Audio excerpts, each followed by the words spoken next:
Le couloir de l'hôpital, imprégné de l'odeur âcre de l'alcool et du désinfectant, cachait derrière ses murs blancs l'histoire d'un patient du service 332. L'homme branché à une perfusion intraveineuse était de très mauvaise humeur et a demandé à être laissé tranquille. Après tout, il savait tout de sa fille depuis longtemps, mais la jeune femme, la tête baissée, croyait que son père était injuste. Cependant, elle a simplement dit à voix haute qu'il ne devait pas être nerveux avant l'opération. Considérant sa relation avec son père, la blonde ne comprenait pas du tout pourquoi elle était venue. Et lui, levant les yeux au ciel, lui rappela de ne pas venir à l'enterrement s'il mourait. En acceptant ces conditions, la belle pensa seulement qu'elle regrettait cette relation sans cœur. Et elle s'est dépêchée de quitter cet endroit. C'était triste et ridicule, car son père, qui était peut-être au bord de la mort, ne la regardait même pas dans les yeux, sans parler de l'appeler sa fille. En fermant la porte et en baissant la tête, la jeune fille comprit qu'il n'avait toujours pas nommé la raison de sa haine envers elle. Et elle ne le saura peut-être jamais. Mais une forte gifle sur la joue du jeune homme la distrait. Après tout, la brune enragée qui voulait entrer dans la salle a été arrêtée par un homme. Détournant le regard, il s'excusa de ne pas l'avoir laissé passer. Mais la brune ne voulait vraiment aider que sa femme qu'il aimait. Rassemblant ses forces, il rappela à la dame qu'Anya avait besoin de quelques minutes pour parler à son père. La blonde, qui ne s'attendait pas à une telle réaction, resta les yeux grands ouverts, émerveillée par ce qu'elle voyait. S'interposant entre eux, elle essaya de protéger son mari. Je ne pouvais même pas imaginer que ma tante se comporterait comme ça. Mais la dame, avec un collier de perles autour du cou, secouant un sac de marque, ne comprenait pas comment la jeune fille osait venir ici. D'une manière insolente et inadmissible, elle a crié à sa nièce de prendre son mari sans valeur et de se faire avoir. Mais Annie, étant une fille de caractère, a attrapé la femme vile par la main et a exigé des excuses. Après tout, son mari n'a rien fait de mal. Mais en retirant sa main et en regardant la jeune fille avec dédain, la dame fit clairement comprendre qu'elle ne souhaitait plus communiquer avec cette populace rustre. Essayant de résoudre le conflit, la blonde se tourna à nouveau vers sa tante. Annie a demandé d'expliquer pourquoi elle les traitait si terriblement. Après tout, la fille était terriblement fatiguée de sa famille, ce qui ne lui causait pas seulement de la douleur. Mais son mari, qui la distrayait, lui demandait déjà si elle avait parlé à son père ou non. En se retournant, elle se souvint soudain qu'elle n'avait pas dit à Dojin qu'elle était allée à l'hôpital. Et surprise par ce fait, elle lui demanda à nouveau comment il l'avait découvert. Mais oubliant soudain sa question, elle regardait déjà la joue rougie de l'homme. Et le mari souriant a seulement demandé à la jeune fille d'oublier ce malentendu. Elle était reconnaissante à la brune de ne pas s'être détournée d'elle, quoi qu'il arrive. En le regardant dans les yeux, elle comprit que ses sentiments pour cet homme l'inspiraient. Et le soir qui était descendu sur la ville se hâtait déjà d'envelopper les maisons et les arbres d'une épaisse couverture. Il lisait, recouvert d'une couverture. Et la jeune fille, accrochée à son mari, comme si elle avait peur de le perdre, ne pouvait s'empêcher de penser à l'incident à l'hôpital. Elle se sentait terriblement désolée qu'à cause de sa tante sans cœur, son bien-aimé ait dû entendre des choses terribles. Et maintenant elle s'excusait à nouveau. Sans lever les yeux de son livre, il dit que ce n'était pas sa faute. Et elle lui a également demandé de ne plus s'excuser, car ce que sa tante avait dit était vrai. L'élève de l'orphelinat, de la vie de la famille ambitieuse, n'était pas digne d'Anya. Et pour humilier un homme, il suffisait de dire qu'il n'était pas de famille. Mais pour enfin aplanir les difficultés, la blonde s'empressait déjà de dire que son mari était la personne la plus merveilleuse du monde. Et lui, en embrassant la fille, vit des sentiments dans ses yeux. Posant doucement ses mains sur le cou de sa femme, il dit qu'il ne se souciait pas de ce que les autres disaient. Après tout, il voulait seulement être parfait pour sa femme. Une minute plus tard, la fille enroulait déjà ses bras autour de son cou, souriant et pensant à quel type charmant il était. Son souffle était si chaud. Touchant les lèvres du jeune homme, Anya l'attira dans un long et passionné baiser. Elle le désirait de toutes les cellules de son corps. Et lui, sentant le désir et l'impatience de sa femme, comprit qu'il devait s'arrêter. Ouvrant les yeux, Dojin essayait déjà de s'éloigner, à peine perceptiblement, mais il ne vit que les yeux de sa femme, embrumés par les sentiments.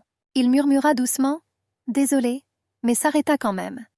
Et la fille, ne comprenant pas ce qui se passait, posait déjà des questions à ce sujet. L'homme se tenait la tête et faisait semblant de se souvenir de quelque chose d'important. Mais après un moment, il m'a rappelé qu'aujourd'hui n'était pas un bon jour. Se détournant et rougissant, il demanda de ne pas le provoquer. Mais la jeune fille ne pouvait pas se détacher du beau corps de son mari. Se penchant vers l'homme, elle dit qu'elle ne voyait aucune raison de s'arrêter. Après tout, cela ne les a jamais dérangés. Et maintenant, en taillant les rosiers, la blonde pensait à la façon dont elle avait longtemps voulu tomber enceinte. Mais vu le rythme effréné de la vie, ils n'y sont pas parvenus. Elle rêvait depuis longtemps d'une soirée aussi romantique. Après avoir disposé un cœur de pétales de rose sur le lit, Annie se préparait à passer le week-end de manière utile. Après tout, la belle villa de son mari, située en haut des montagnes et dépourvue de voisins curieux, était tout à fait adaptée à une nuit blanche et sexy. Ce lieu a conservé le souvenir de leur première intimité. Le couple passionné, qui ne s'éloignait que pour dormir et manger, ayant constamment des relations sexuelles, a perdu la notion du temps. Et maintenant, en fermant la porte de la pièce, Annie se félicitait d'avoir tout préparé plus vite qu'elle ne l'avait prévu. Anticipant le plaisir, elle était contente d'elle-même. Souriante, elle pensa à envoyer un message à son mari et à lui dire où elle était. Et puis il invitera Dojin à la villa. Mais soudain, son attention fut attirée par une fissure dans le mur. Après avoir regardé attentivement, Annie comprit déjà qu'il s'agissait d'une porte. Elle ne comprenait pas où menait cette porte, habilement déguisée en panneau de couloir. Mais la blonde ne pouvait pas passer à côté d'une telle découverte. La fille l'ouvrit légèrement et regarda dans l'obscurité. Mais remarquant les pas, elle ouvrit complètement la porte. Réalisant qu'elle voyait l'entrée du sous-sol, elle doutait encore un peu de devoir descendre ou non. Mais la curiosité l'emporta. Sans réfléchir à deux fois, elle descendit lentement dans un monde qui lui était inconnu.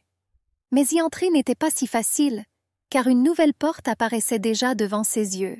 Ne comprenant pas pourquoi il y avait tant de secrets, Anya avança plus hardiment, là où l'attendait l'obscurité totale. Elle a éclairé l'espace avec une lampe de poche et a cherché l'interrupteur. Ravie de l'avoir trouvé si vite, elle s'empressa d'appuyer sur la précieuse clé. L'espace, éclairé par une lumière rouge, semblait menaçant. C'était évidemment un atelier, et elle ne manqua pas de remarquer qu'on y pénétrait fréquemment. En regardant les objets, Anya ne comprenait toujours pas ce qui se passait ici, et pourquoi elle n'avait jamais entendu parler de cet endroit. Mais en avançant, elle réalisa qu'elle était entrée dans un laboratoire, sur les murs duquel se trouvaient des notes, et un ordinateur portable ouvert l'invitait déjà à y jeter un œil. La main de la blonde se tendit involontairement vers lui et ouvrit le couvercle. En appuyant sur la touche torche, elle était déjà plongée dans le monde jusque-là inconnu de son mari idéal. Et sur l'écran, il y avait déjà un homme assis sur une chaise, les mains liées. Son visage était effrayé. Et cette vidéo lui a tout de suite semblé étrange. Après tout, l'homme agissant comme otage, s'adressant à la personne qui filmait la vidéo, lui a rappelé que s'il racontait tout, il mourrait. La brune dit avec repentir qu'elle avait suivi les ordres. Il a également déclaré à la personne qui filmait la vidéo qu'il connaissait le véritable tueur. Après tout, c'était Kim In-chul. Un homme avec un tatouage sur le cou a proposé de rencontrer le client. Et s'il découvre qu'il a trouvé le caméraman, il se présentera immédiatement. Mais il semblait qu'Annie n'entendait plus rien. Après tout, en regardant attentivement le tatouage de serpent sur le cou de l'homme, elle s'est rendue compte qu'elle l'avait déjà vu. Et maintenant, la personne de l'autre côté de l'écran se demandait déjà pourquoi le tueur le cherchait. Mais le prisonnier a simplement dit qu'il voulait le tuer. Mais l'instant d'après, l'homme attaché à la chaise pouvait déjà sentir la fumée. Maintenant, il criait déjà qu'il voulait aider à attraper le criminel, car il était dangereux. En regardant en arrière, il réalisa que les langues de flammes illuminant l'espace s'approchèrent de lui. Il a demandé de ne pas le tuer, promettant d'être utile. Mais le cri sauvage d'un homme brûlé vif a déjà brisé le silence. Il a demandé de l'aide, je lui ai proposé la mienne. Mais personne ne lui a répondu. Cela ressemblait à du surréalisme, pensa Annie. L'horreur paralysant la jeune fille la fit serrer les poings plus fort. Mais l'opérateur était clairement de sang-froid. Le cerveau refusait d'accepter le fait que l'homme avait brûlé. Il est possible qu'il s'agisse d'une vidéo mise en scène, mais une question la taraudait. Comment ce message s'était-il retrouvé sur l'ordinateur portable de son mari? Elle n'entendait plus les cris de la victime. Mais en se bouchant les oreilles, elle ne pouvait pas s'arracher à l'écran. La blonde vit comment l'homme, la tête baissée, mourait dans l'incendie. La flamme impitoyable dévorant la chair faisait bouillir le sang. Mais derrière les flammes oranges se tenait un homme. L'homme croisa les bras sur sa poitrine et fut surpris de la rapidité avec laquelle il brûlait. Et il était clairement malheureux. Anya ouvrit légèrement la bouche, scrutant les traits familiers de l'homme debout à l'arrière-plan. Il lui semblait que dans peu de temps, elle allait perdre connaissance. Après tout, dans cet homme, elle reconnaissait son mari bien-aimé. Et il semblait que les restes de l'homme brûlé ne l'intéressaient plus. Et un lampadaire solitaire, brisant l'obscurité de la nuit, éclairant les marches de la villa d'une douce lumière, créait un jeu d'ombres et de reflets. Il y avait 2 personnes assises à la table, mais la fille était clairement contrariée. Et l'homme, sans s'en rendre compte, parlait de la façon dont il prévoyait un voyage sur l'île de Jeju la semaine prochaine. « Mais ils allaient à l'hôpital », rappela Annie. Et l'homme, ramassant des morceaux de poisson avec des baguettes, a dit qu'il avait trouvé un médecin qui travaille le week-end. Après tout, Do-jin voulait passer le plus de temps possible en sa compagnie. Et maintenant, les yeux aimants de l'homme regardèrent sa femme sans s'arrêter. Elle était d'accord avec lui tandis qu'elle piquait dans son assiette. Mais mentalement, j'étais loin du dîner. Après tout, elle était déjà sur le point d'entamer une conversation désagréable. Si joyeuse et vive au quotidien, elle n'était désormais clairement plus d'humeur. Et il voulait connaître la raison de ces changements d'humeur. Peut-être que la nourriture qu'il avait apportée n'était pas au goût d'Anya, demanda l'homme. Mais la jeune fille, ne semblant pas écouter son mari, finit son verre en silence. Cependant, l'instant d'après, elle admettait déjà qu'elle était allée au sous-sol. Détournant le regard, la blonde attendait la réaction de son mari. Il semblait que le silence qui régnait là ne finirait jamais. On remarquait que le jeune homme était plongé dans ses pensées. Cependant, la jeune fille ne recula pas et demanda une explication en serrant fermement l'anse de la tasse. Mais l'instant d'après, une crise d'étouffement s'empara de son corps. Elle a commencé à tousser et ne comprenait pas ce qui se passait. Et le mari, comme s'il ne remarquait pas ce qui arrivait à sa femme, disait déjà que si elle voyait tout, alors pourquoi poser des questions à ce sujet? Serrant sa gorge, Annie ne l'entendait plus. Une question silencieuse était figée dans ses yeux grands ouverts, et un son rauque sortait de sa gorge. Elle posa sa tête sur la table et se tut. Un instant plus tard, le sang qui coulait de sa gorge recouvrait déjà la table. Se couvrant la bouche avec ses mains, elle a demandé de l'aide.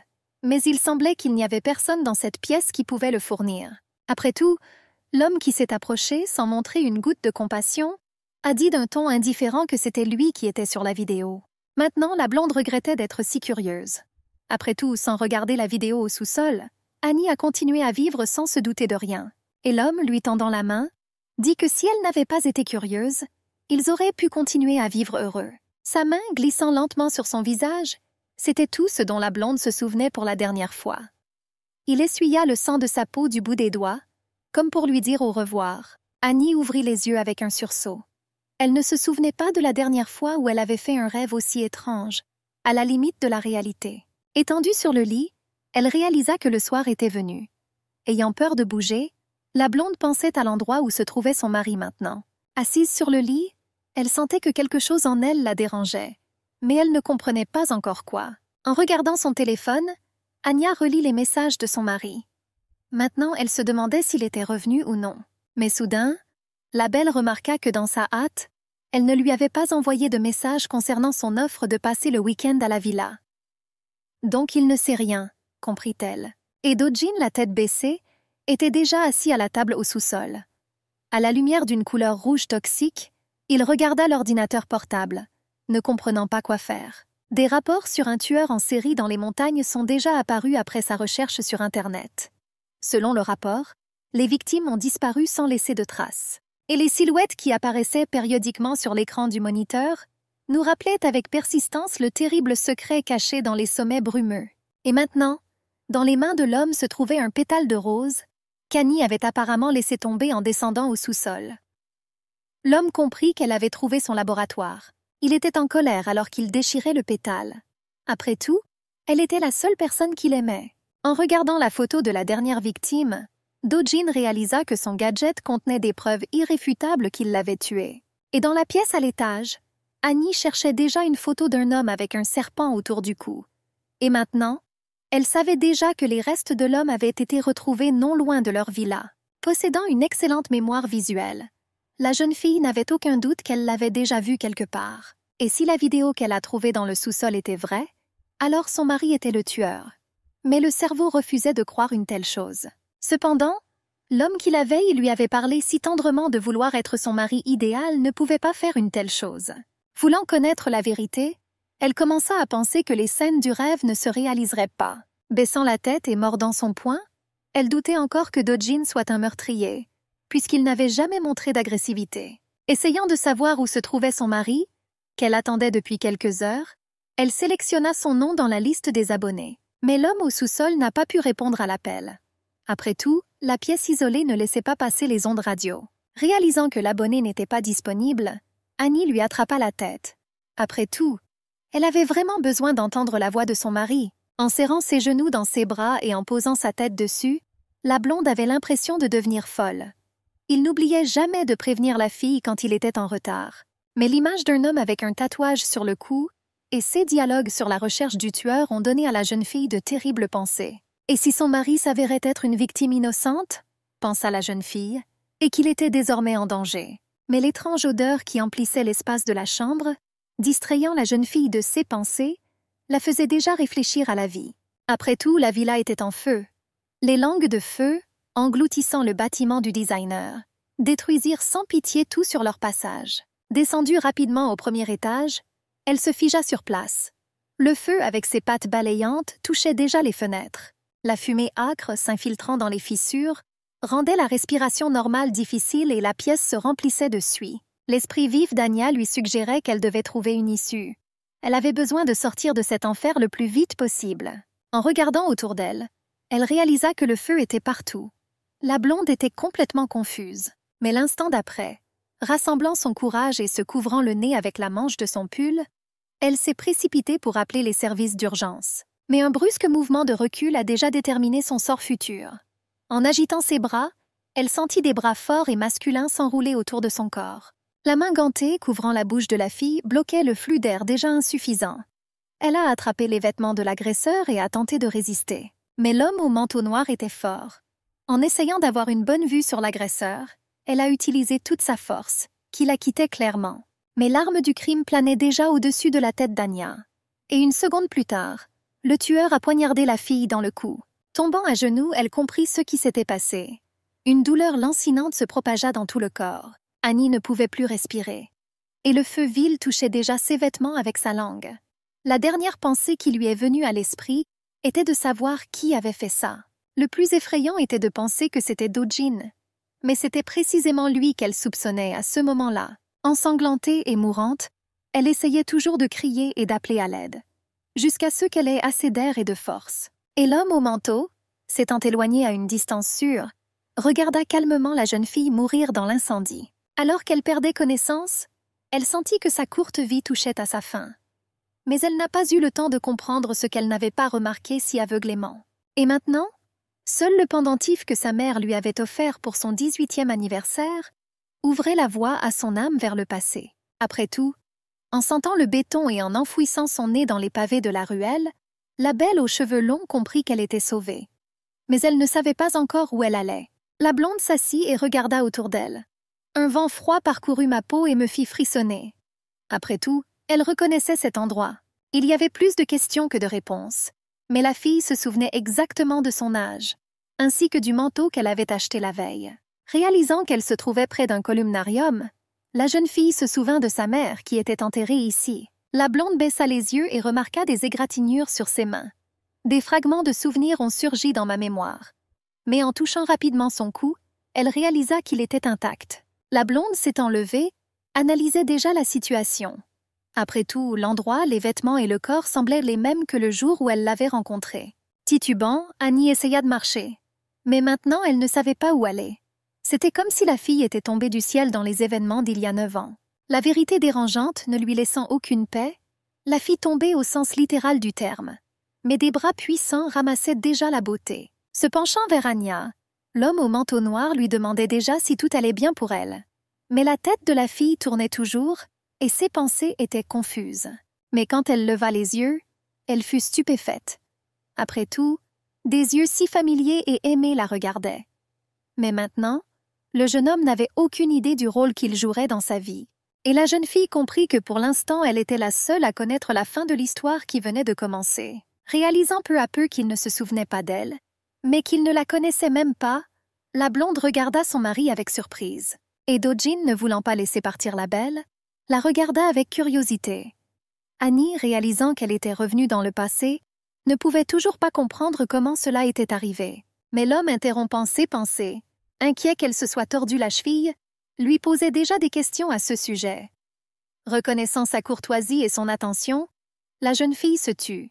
En lui proposant d'aller dans un endroit plus adapté, il voulait l'aider. Mais la jeune fille, effrayée par les événements précédents, refusa. S'appuyant sur ses bras, elle réalisa qu'elle ne pouvait pas bouger de cet endroit. Ma jambe me faisait mal, et la peur s'emparait de mon corps. Il a vu que la fille était inquiète, et pour essayer de lui remonter le moral, il lui dit que si elle était debout, alors tout n'allait pas si mal. Mais en s'excusant, il avait déjà pris une décision extraordinaire. Peut-être qu'Annie n'aurait pas aimé ça, mais il ne voyait pas d'autre issue. Il prit rapidement la fille dans ses bras et la serra fermement contre lui. Et la belle demanda à son cœur de ne pas battre si fort, pour ne pas trahir la peur qui ne la quittait pas. Do-jin lui a demandé de s'accrocher plus fort. Cependant, il semblait à la fille que si elle ne contrôlait pas ses mains, elle finirait par se poser sur son cou. Mais Anya avait du mal à gérer les émotions accablantes et se soumettait simplement au moment présent. Elle sentit son corps natal et, respirant son arôme préféré, elle regarda dans les yeux de son mari. Son intelligence naturelle avait toujours pris le dessus sur la beauté. Mais maintenant, c'était encore plus douloureux. Après tout, la fille savait comment cette belle histoire d'amour se terminait. Proposant d'emmener Anya à l'hôpital, il l'avait déjà assise sur un banc. Mais sa jambe ne lui faisait presque pas mal. Alors la blonde a dit qu'elle prendrait un taxi. Cependant, l'homme rougissant n'était pas d'accord avec elle. Après tout, elle ne ressentait aucune douleur parce qu'elle était assise. Mais dès qu'elle se lèvera, ajouta Do-jin, la douleur reviendra. Tendant la main, il leur suggéra de se lever et d'essayer de marcher. En agissant avec persistance, il a non seulement montré de l'inquiétude, mais il voulait aussi clairement faire plaisir à la blonde. Alors qu'elle se levait du banc, elle ne pouvait s'empêcher de penser que ce soit dans le présent ou dans le passé, Do-jin était toujours doux et gentil. Inquiète, elle se surprit à penser qu'elle ne pouvait pas regarder un homme dans les yeux. Promettant d'aller à l'hôpital, elle voulait dire au revoir le plus vite possible. Mais le jeune homme comprit qu'il ne pouvait pas s'arracher à elle. Des fils invisibles le maintenaient fermement près de la fille. Assis sur un banc, il a demandé à ne pas être emmené, au moins jusqu'à l'arrivée d'un taxi. Essayant de maintenir la conversation, il a dit que les transports ici sont peu fréquents. Et encore une fois, il a proposé d'emmener Anya à l'hôpital. Mais en regardant son mari, elle pensa à nouveau au fait que l'homme ne soupçonnait même pas ce que la fille ressentait quand elle le regardait. Et maintenant, la blonde se souvenait comment elle rêvait de le rencontrer dans la prochaine vie. Mais après cette terrible soirée, je n'en étais plus sûre. Après tout, en me souvenant de l'expression arrogante sur son visage dans la vidéo, j'ai réalisé que je ne savais absolument rien de l'homme que j'avais aimé pendant de nombreuses années. Et plus elle restait près de son mari, plus vite elle voulait comprendre. Alors qu'elle choisissait ses mots, Anya les sentait se disperser comme des papillons dans un jardin. Mais il était encore plus difficile de garder le silence. Et tournant la tête, Annie demandait déjà s'il connaissait Moon Chung-wan. On a remarqué que le jeune homme était surpris. Et le nom qu'il entendait n'évoquait aucune émotion en lui. Mais quelque chose dans tout cela le rendait méfiant. Et il lui demanda de décrire à quoi ressemblait l'homme qui l'intéressait. Se penchant un peu en avant, elle parla de l'homme qui avait un tatouage de serpent sur le cou. Mais à en juger par son expression, il ne le connaissait pas vraiment. Elle voulait tellement justifier son mari. Peut-être qu'il a été menacé ou qu'il y avait une autre raison pour laquelle Do-jin ne pouvait pas agir différemment. En y réfléchissant, Annie réalisa que son amour pour son mari ne lui permettait pas de penser objectivement. Après tout, elle croyait qu'il n'aurait pas pu faire quelque chose comme ça sans raison. Mais soudain, sa main toucha l'épaule de la fille. Annie s'éloigna et s'indigna. Essayant de garder autant de distance que possible, elle a demandé à retirer sa main. Mais en continuant à la regarder, l'homme essayait de protéger la blonde, car il comprenait comment les filles avaient peur de tels insectes. Et maintenant, il parlait de la façon dont il voulait retirer l'araignée qui était assise sur son manteau. Visiblement nerveuse, elle regardait déjà en arrière. Mais remarquant l'insecte et n'ayant pas le contrôle de la situation, elle a simplement demandé de l'aide, appelant l'homme cher, choquant ainsi Do-jin. Et la fille fière et indépendante, se transformant en chaton sans défense, s'accrochant au jeune homme, lui demandant déjà s'il avait enlevé l'araignée ou non. Il comprenait la réaction de la fille, mais Do-jin ne pouvait s'empêcher de penser à ce qu'elle avait dit. En regardant attentivement son mari dans les yeux, elle réalisa combien il lui était difficile de jouer ce rôle. Et maintenant, elle comprenait comment elle avait failli se trahir. Justifiant son comportement et se couvrant le visage avec ses mains, la blonde s'est excusée. Après tout, elle avait très peur et a commencé à dire toutes sortes de bêtises. Mais les émotions ont pris le dessus. Et sur le visage sérieux de l'homme, un sourire apparut, se transformant en rire. Et elle, en écoutant, entendait déjà les sanglots de la brune. Après tout, c'est précisément à ce moment-là que la joie a rencontré la tristesse. Mais l'instant d'après, ouvrant son visage et tournant la tête vers son mari, Anya lui demanda d'arrêter de rire. Et Do-jin, s'excusant, pouvait à peine contenir son rire. En regardant la fille, il a déjà dit qu'elle était si mignonne quand elle était en colère. Mais il remarqua qu'il aimait de plus en plus la fille. Et Annie, soutenant son menton avec ses mains, se surprit seulement à penser qu'elle lui faisait encore confiance. Ils se regardèrent longuement. Annie, qui connaissait chaque petit détail de son passé, et Do-jin, qui comprenait qu'il serait impossible d'oublier cette fille. La soirée qui s'était abattue sur la ville nous a rappelé que nous devions réfléchir à l'endroit où passer la nuit. Et la jeune fille qui s'approchait de la luxueuse maison boitait visiblement. Une immense salle avec des canapés en cuir coûteux et un lustre luxueux accueillait déjà l'invité pieds nus. Sa maison autrefois bien aimée semblait si vide sans sa mère. Elle baissa les yeux et se souvint de sa dernière rencontre avec son père. Annie a compris que la relation perdue avec lui était une conséquence des décisions qu'elle avait prises. Et même s'il l'avait autrefois tant aimée, maintenant, étant entre la vie et la mort, l'homme ne voulait même pas regarder sa fille. En parcourant les couloirs de la maison, elle regardait les peintures et les photographies de sa vie passée, se rappelant tristement qu'aujourd'hui était l'anniversaire de la mort de sa mère. En tombant sur le lit moelleux, elle pensa à l'étrange coïncidence entre deux événements majeurs de sa vie. Après tout, c'est ce jour-là qu'elle a rencontré son futur mari. Posant sa main sur son front et serrant fermement le cadeau de sa mère avec l'autre, elle pensa à la façon dont elle manquait désormais du soutien et des conseils de cette femme sage. Après tout, confuse par les événements de cette nuit-là, elle a clairement compris que la personne qui a déclenché l'incendie était impliquée dans son meurtre. C'était comme s'il attendait qu'elle quitte la pièce. Les doutes sur la responsabilité de Do-jin dans sa mort n'ont pas quitté la jeune fille. Mais le cerveau refusait de croire à de telles hypothèses. Après tout, elle savait combien son mari l'aimait. Et maintenant, il lui manquait tout simplement. Sans abandonner toutes les charges contre son mari, elle souhaitait avant tout connaître le fin mot de cette étrange histoire. Ouvrant ses yeux baignés de larmes, Anya réfléchit.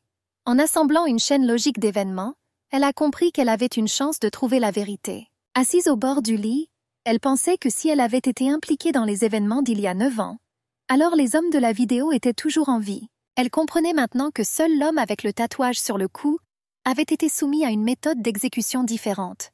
Et peut-être que les autres ne sont pas morts aux mains de son mari, pensa Annie. Et si c'était vraiment comme elle le pensait, raisonna la belle avec concentration, alors rien ne l'empêcherait de l'arrêter. Et quelques heures plus tôt, un jeune homme venu sur la tombe de la femme avec un bouquet de fleurs s'est une fois de plus souvenu de son enfance. S'adressant mentalement à la défunte, il a déclaré que sa fille pleurait chaque fois qu'elle le voyait. Les souvenirs le ramenèrent à l'époque où une jeune fille blonde avec un lièvre dans les mains, s'adressant à un garçon en pyjama, prétendait que leur mère ne viendrait pas. Elle comprenait tout, et disait même qu'ils étaient morts. Mais des larmes coulaient toujours de ses beaux yeux quand elle mentionnait sa mère. Et le garçon battu, avec ses blessures couvertes de rubans adhésifs, la calmant, ne pensait qu'au fait que rencontrer quelqu'un comme lui ne pouvait que causer de la douleur. Et en plus, quand il a grandi, il n'arrêtait pas d'y penser. Et cela a brisé son cœur gentil et doux. Le bâtiment moderne du centre de santé, situé au pied de la montagne, était fier de ses réalisations et de ses spécialistes. Et Do-jin était l'un d'entre eux. Et maintenant, debout en face de la fille, il ne pouvait pas comprendre ce qu'elle voulait lui dire. Après tout, la brune ne trouvait pas les mots. Venue de loin, une collègue a déclaré avoir entendu dire que l'homme n'était pas intéressé par une relation.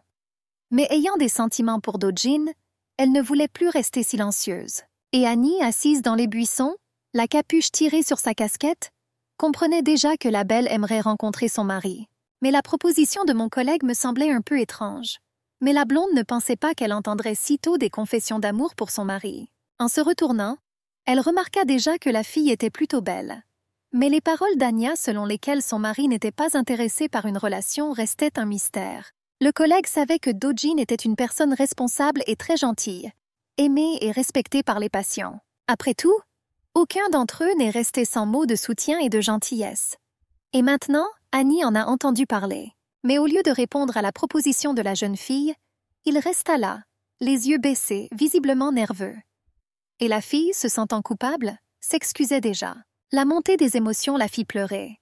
Et le jeune homme qui la réconfortait promit qu'il ferait comme s'il n'avait pas entendu cela. Annie n'était clairement pas préparée à cela. Une crise de jalousie la submergea et ne la lâcha plus. Elle ne comprenait pas comment, après avoir refusé une personne, on pouvait la calmer avec une telle tendresse. Réalisant que ses sentiments ne faisaient qu'entraver son plan, elle se ressaisit. Elle a toutefois noté que cette situation l'affectait. En structurant les événements, la blonde savait déjà que l'homme au tatouage disparaîtrait dans 6 ans. Mais il restait 5 jours avant la vente de la deuxième victime. Après avoir marqué ce jour sur le calendrier, Annie traitait déjà l'information et se préparait soigneusement pour l'événement à venir. Elle était sur le point de le rencontrer à nouveau. Annie prenait maintenant une décision difficile, mais nécessaire pour elle. Après tout, pour éviter une tragédie, et peut-être même un meurtre, elle doit être aux côtés de son bien-aimé. Mais vous devrez oublier le rôle d'une fille douce et belle. Après tout, il devra tomber amoureux d'une beauté audacieuse et entreprenante. Les gens qui se déplacèrent dans le courant, collés à l'écran de leur téléphone, ne remarquaient rien. Il semblait que le monde autour de nous pouvait disparaître, mais personne ne levait les yeux. Avec le recul, Do-jin a tenu son ami responsable. Après tout, il ne voulait clairement pas aller seul à l'orphelinat, et il a donc incité la brune à lui acheter un cadeau. Mais lui, souriant, dit que le gaz avait tort. C'est juste que son ami avait excellent goût, et il ne pouvait donc pas s'empêcher d'en profiter. La brune a rappelé à son ami que c'était un cadeau pour sa mère, et qu'il était son fils unique. Mais lui, en riant, dit que sa mère avait eu beaucoup d'enfants merveilleux. Le vendeur a déjà annoncé le prix d'achat. Et pendant que Do-jin payait le cadeau, son ami était déjà attiré par le jeune homme à capuche devant la fenêtre. Suivant du regard l'homme suspect, l'ami de la brune le vit déjà s'approcher des filles assises sur le banc, et le sac situé près de l'un d'eux se trouvait déjà entre les mains du criminel. Et la belle, continuant à parler avec son ami, ne se rendit même pas compte qu'elle avait été volée. Après avoir rapidement fourré le trophée dans un sweat à capuche sans fin, le voleur s'est éloigné de la scène du crime. Mais le jeune homme en chemise à carreaux, laissant Do-jin dans le magasin, se précipitait déjà après lui. Après avoir appelé le criminel, il s'est rapidement approché de lui. Après avoir rattrapé le voleur et lui avoir posé la main sur l'épaule, le jeune homme lui conseilla tranquillement de rendre le sac et de partir. Mais le criminel, qui avait regardé en arrière, évaluait déjà son adversaire. Et le type en chemise à carreaux, promettant de ne pas appeler la police, a exigé que l'objet soit remis à sa place. Cependant, cette tournure des événements ne convenait pas du tout au voleur. Après tout, il avait besoin d'argent, pas des enseignements d'une personne au hasard. Mais la scène digne d'un véritable thriller, où le criminel sort un couteau, se déroulait déjà dans un lieu bondé. Un autre instant et la lame tranchante de l'arme coupa la manche de la chemise, ainsi que le corps du jeune homme. Serrant sa blessure, il jura et traita l'agresseur de psychopathe. Le criminel a repoussé le gars et s'est enfui. Et le jeune homme qui atterrit sur le carrelage en criant fort attirait déjà l'attention de son ami qui quittait le magasin. Les yeux de Do-jin s'écarquillèrent, alors qu'il ne comprenait pas ce qui s'était passé, et pourquoi son ami, qui était juste à côté de lui au magasin, était allongé sur le trottoir. Pendant ce temps, une blonde portant une casquette et un masque sur le visage se déplaçait de bloc en bloc, se dirigeant vers des aventures imprévues. Sachant que son mari avait rendez-vous avec un ami, car il devait choisir un cadeau pour un professeur du pensionnat, Annie n'était pas du tout pressée. Réalisant que cela devait se produire le soir, la jeune fille sans méfiance entra dans la ruelle malheureuse. Et le voleur qui avait fui le mari d'Anya ne savait pas encore que ses aventures ne s'arrêteraient pas avec le gars à la chemise à carreaux. La blonde boitait toujours, mais les chaussures spéciales que le magasin lui avait gentiment fournies l'aidaient à se déplacer avec plus d'assurance. Mais le criminel qui avait surgi du coin de la rue avec le sac d'une femme dans les mains essayait déjà de la renverser. S'écartant et se pressant contre le mur du bâtiment, elle essaya de se protéger. Mais après avoir saisi l'épaule de la blonde, le criminel tomba comme une pierre sur le carrelage.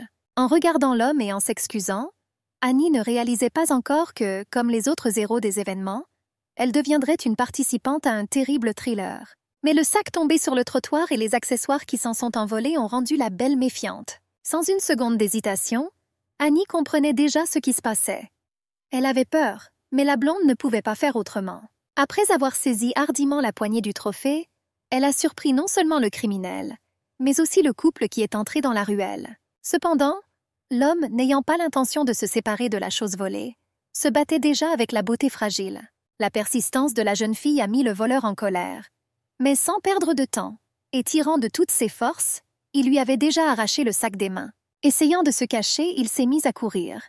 Mais il y avait un autre homme qui organisait une chasse aux criminels. Après tout, Do-jin, connaissant chaque recoin de la ville, se déplaçait déjà pour intercepter le voleur qui avait blessé son ami. Sautant à sa rencontre, il faisait déjà tomber le voleur.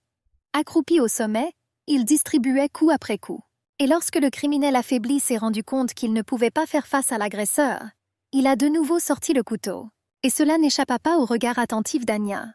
La fille sentit son cœur s'accélérer. Et bien qu'elle comprenne que Do-jin resterait en vie, la belle se précipitait déjà pour aider, s'exposant au danger, mais saisissant fermement la main de l'homme. Mais il était agile et fort. Ils se sont échappés des mains de la brune, et il a recommencé à se battre avec lui. Pendant que la blonde effrayée lui tenait la main. Un autre instant et Do-jin se figea. Après tout, il a vu que la fille avec la casquette et un masque sur le visage était déjà restée seule avec le criminel armé. Et le voleur, ne laissant pas passer cette occasion, attrapait déjà Annie par les cheveux. Tenant fermement la fille, il cria à la brune de le lâcher. Menaçant de tuer la jeune fille, le criminel lui tourna le dos, tenant un couteau sous la gorge d'Anya. La brune comprit qu'une jeune fille innocente, entraînée accidentellement dans la situation, pouvait désormais souffrir. Il a demandé à laisser la blonde tranquille, mais le criminel en colère a exigé que Do-jin ne se mette pas en travers de son chemin. Menaçant de tuer la jeune fille, il n'a fait qu'appuyer plus fort la lame du couteau contre son cou. Cependant, la brune a demandé de ne pas aller aussi loin. Mais le voleur, insistant de son propre chef, ne lui conseille pas de se mêler de quelque chose qui ne le regarde pas. Et Annie, effrayée, fermant les yeux, comprit que quelque chose se passait qui ne faisait pas du tout partie de ses plans. Et plus la situation devenait terrible, plus elle se réprimandait. Après tout, c'était uniquement sa faute si tout s'était mal passé. En essayant de lui prendre le sac, elle avait déjà fait tourner les événements dans une autre direction.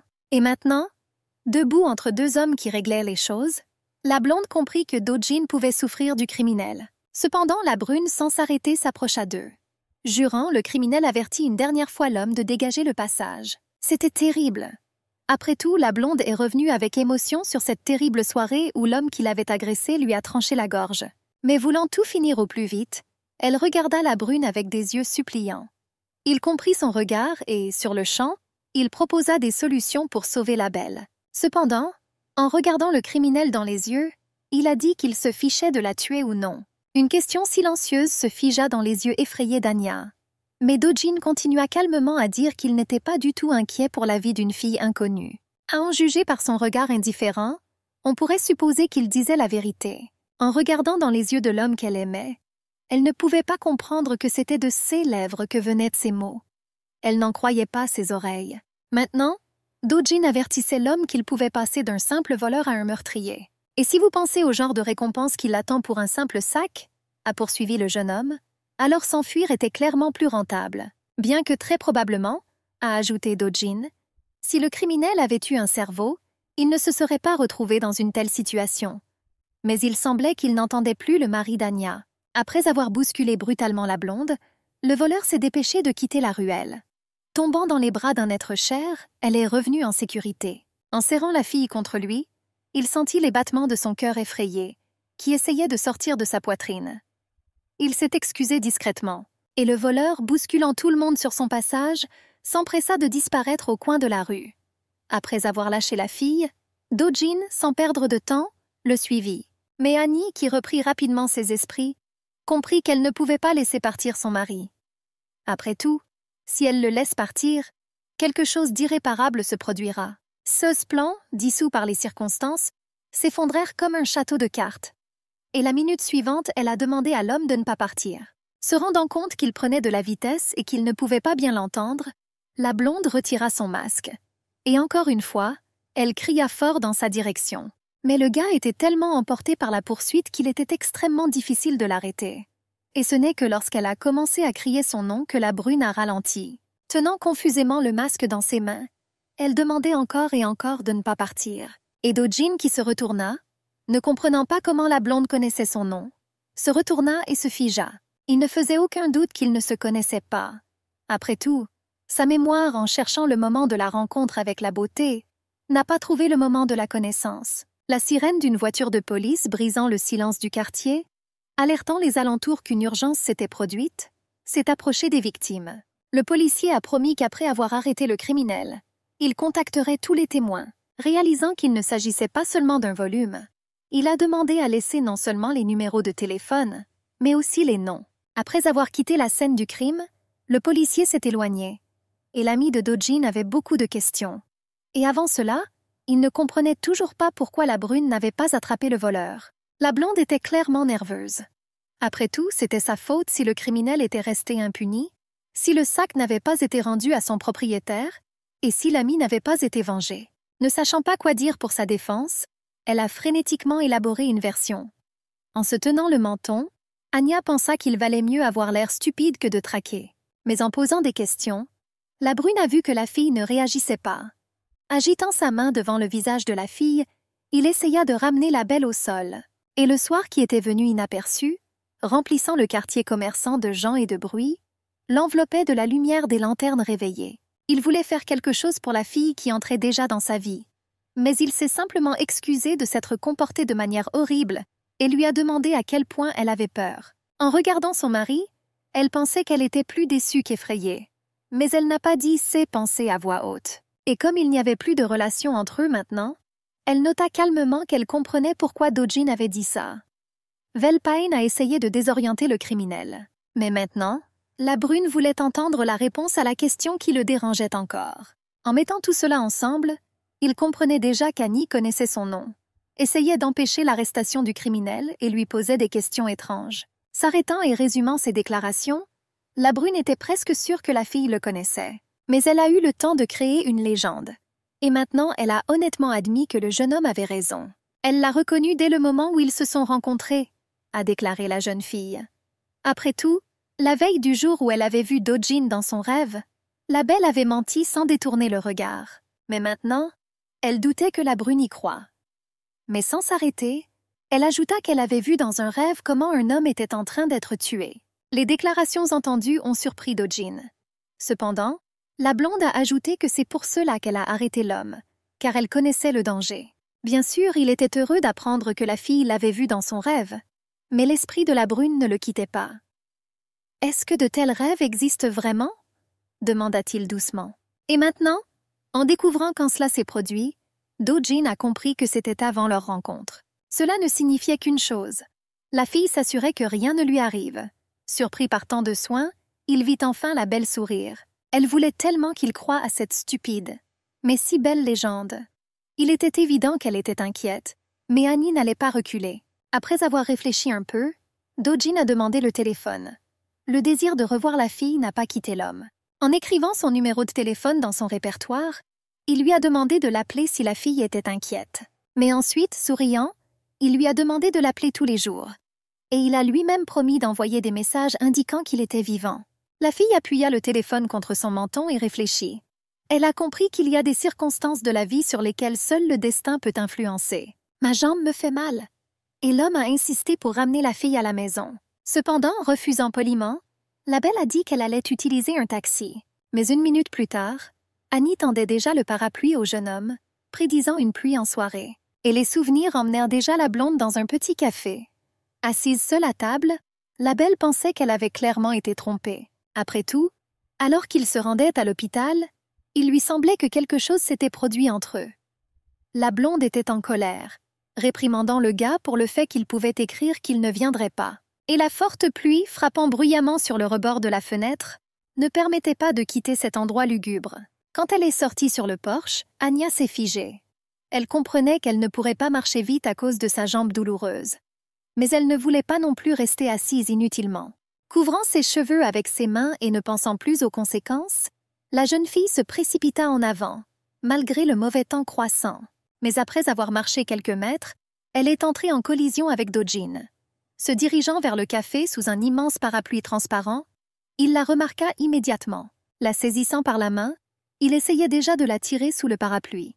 Et la belle, en réparant ses cheveux, regarda la brune avec surprise, pensant qu'elle n'avait pas attendu quelques minutes. Tenant sa femme par le poignet, il s'est excusé de l'avoir fait attendre.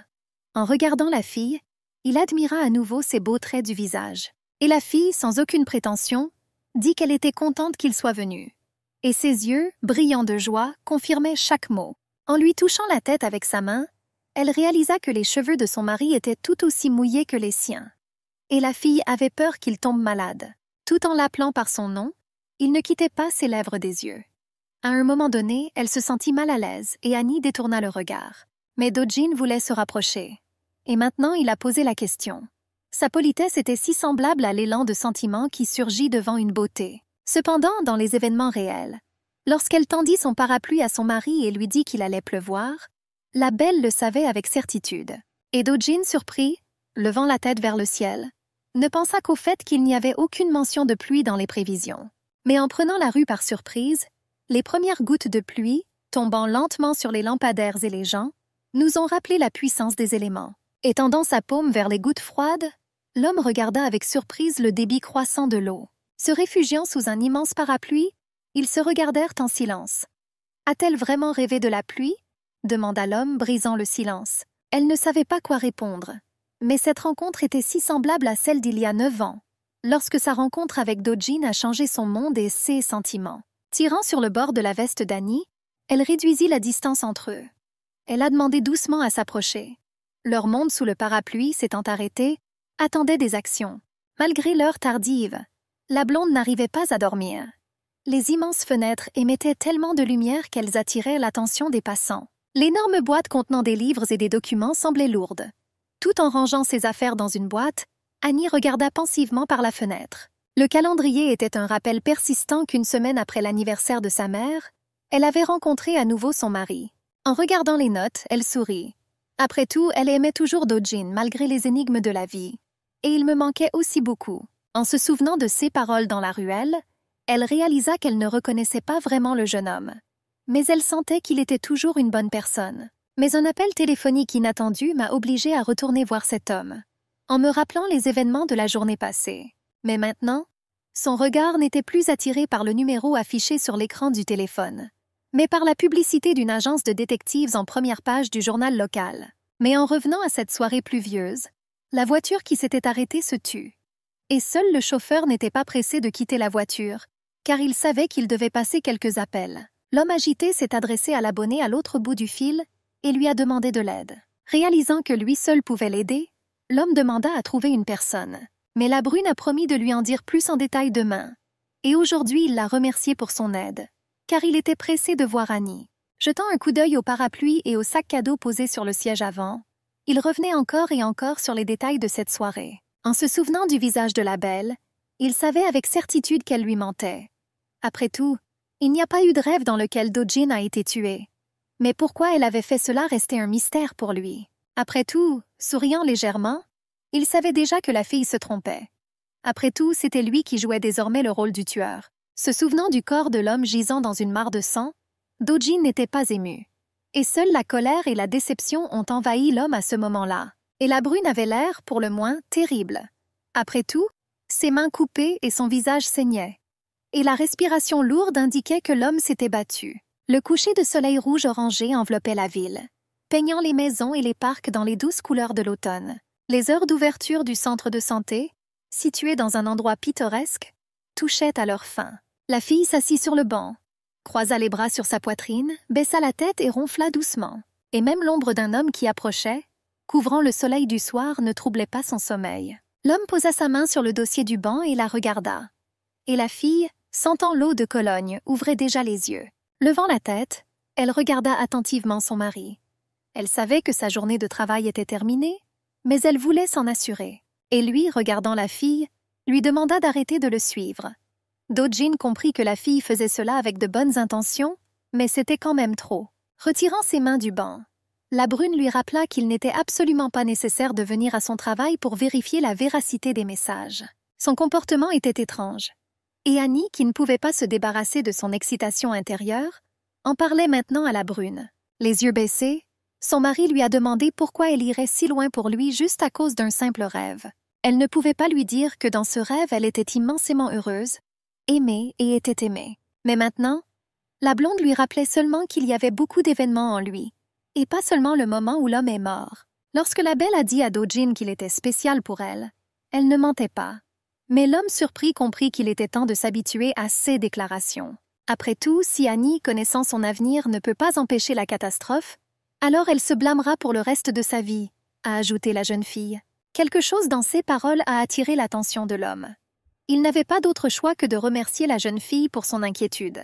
Et elle, souriante et réjouie, le remercia également d'avoir cru en ses paroles et ses rêves absurdes, et de lui avoir également permis d'être à ses côtés pour la protéger. Mais l'instant d'après, Dojin, la tête baissée, disait déjà qu'il commençait à regretter d'avoir fait cela. Parce que la défense de la jeune fille a été menée de manière extrêmement stupide, a affirmé le jeune homme. Mais Annie lui a demandé de ne pas s'inquiéter. Après tout, elle comprenait de quoi il parlait et a donc dit qu'elle était venue ici pour la dernière fois. Prenant un verre dans sa poche, la belle était clairement nerveuse. Maintenant, elle ne savait pas si tout irait bien pour lui. Mais Annie ne voulait pas qu'il commence à la soupçonner. Elle avait l'air triste en soulevant le porte-clés de la boisson. Et le destin lui-même, intervenant dans cette conversation, jeta le contenu du pot dans les yeux d'Anya comme une fontaine de dioxyde de carbone. Couvrant le pot et ses yeux, la belle cria. La scène parfaitement jouée a fonctionné, car elle n'avait absolument aucune intention d'abandonner son idée. Moins d'une demi-heure s'était écoulée lorsqu'Annie, mouillée mais heureux, se tenait dans son appartement, ou plutôt dans la salle de bain. La jeune fille était contente de ne pas avoir à expliquer quoi que ce soit, se félicitant de sa vivacité d'esprit. Après tout s'est déroulé comme prévu. Le magnifique manoir à 2 étages, caressé par la lune, avait une allure romantique entourée de lanternes en fonte et de jeunes érables. Frappant prudemment à la porte, l'homme annonça qu'il avait déposé ses affaires sur la chaise. Mais il doutait que le pantalon qu'il avait trouvé convienne à la blonde. Ne comprenant pas comment elle pouvait rentrer chez elle dans cet état, Dojin resta silencieuse. Et la fille, regardant vers la porte, fut surprise d'être déjà renvoyée chez elle. Mais l'instant d'après, le jeune homme supposait déjà que son pantalon n'était peut-être pas très mouillé. Et il suffit de les laver. Cependant, les attrapant rapidement, elle les jetait déjà dans l'évier, dirigeant un puissant jet d'eau. La fille était clairement nerveuse lorsqu'elle s'est plainte de les avoir lavés. Rappelant une fois de plus à la blonde que ses affaires l'attendaient, il se dépêcha de chercher quelque chose de plus petit. La belle enveloppée dans une serviette se dépêchait déjà d'ouvrir les portes. Lorsqu'elle a posé la question, elle était terriblement inquiète, s'attendant à un refus. Et maintenant, Annie a demandé à rester jusqu'au matin. Après tout, les bus ne circulaient plus et elle avait apparemment oublié le grand pouvoir des taxis. Et Dojin, rougissant et regardant autour de lui, n'était pas contre. Mais il a demandé à la fille de s'habiller rapidement. Elle était contente que tout se passe bien jusqu'à présent. Mais le mari se préparait déjà à aller dormir ailleurs. La blonde ne comprenait pas pourquoi il partait, car ils auraient eu assez de place. Cependant, le jeune homme, essayant de ne pas succomber à la tentation, se précipitait déjà vers l'hôtel. En voyant son mari partir, elle pensa qu'il n'y avait aucune raison de rester ici. Ses pensées étaient confuses, mais elle devait faire quelque chose de toute urgence. Et la fille criait déjà que si Dojin quittait la maison, elle serait très embarrassée. Elle boitait déjà et courait après lui.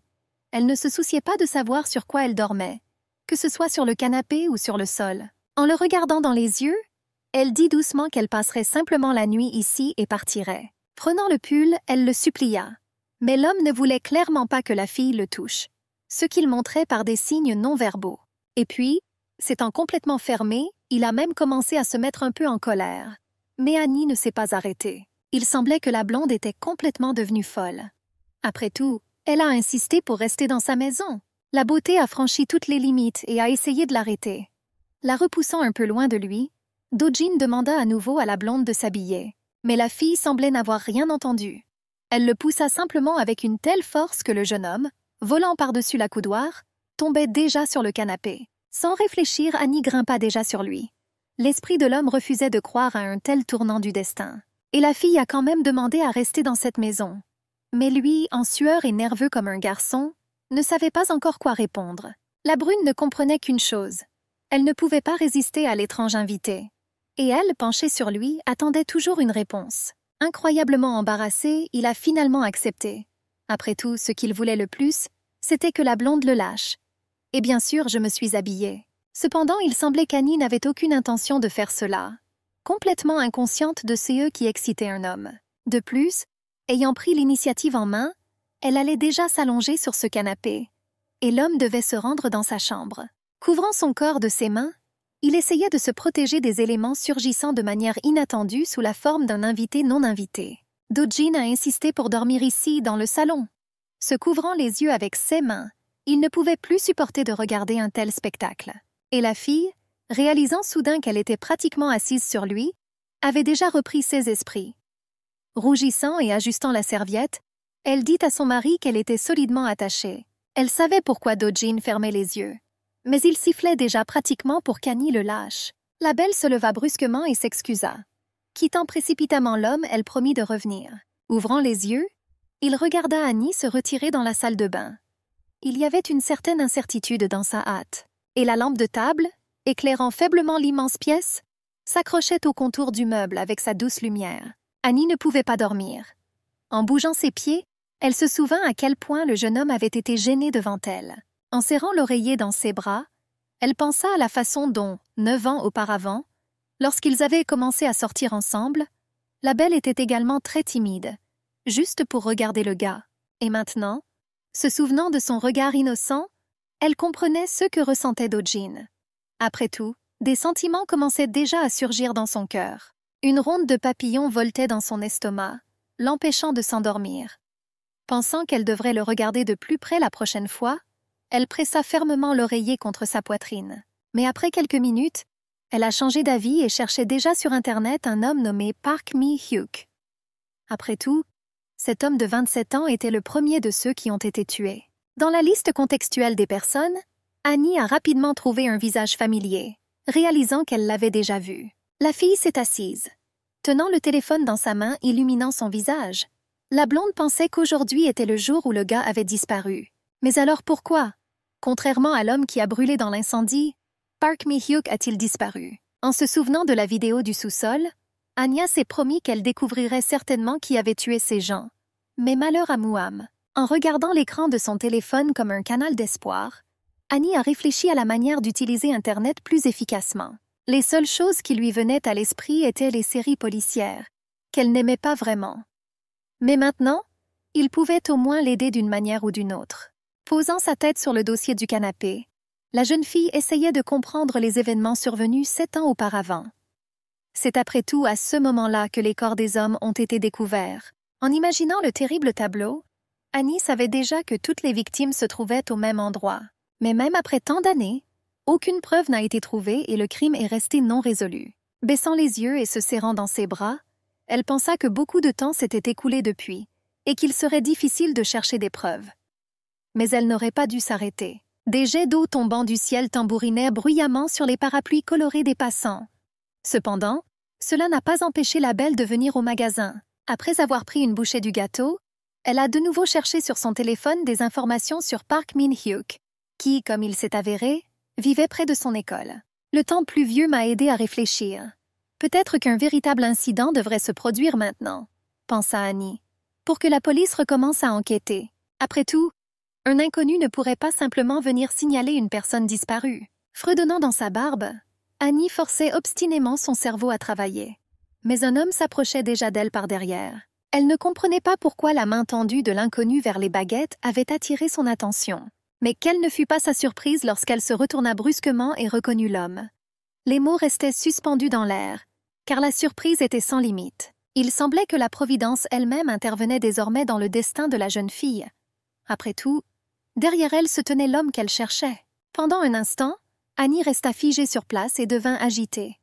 Mais l'instant d'après, après m'être ressaisie, j'ai commencé à réfléchir à la manière d'agir. Doutant que sa mémoire ne lui fasse pas défaut, elle jeta rapidement un coup d'œil à son téléphone.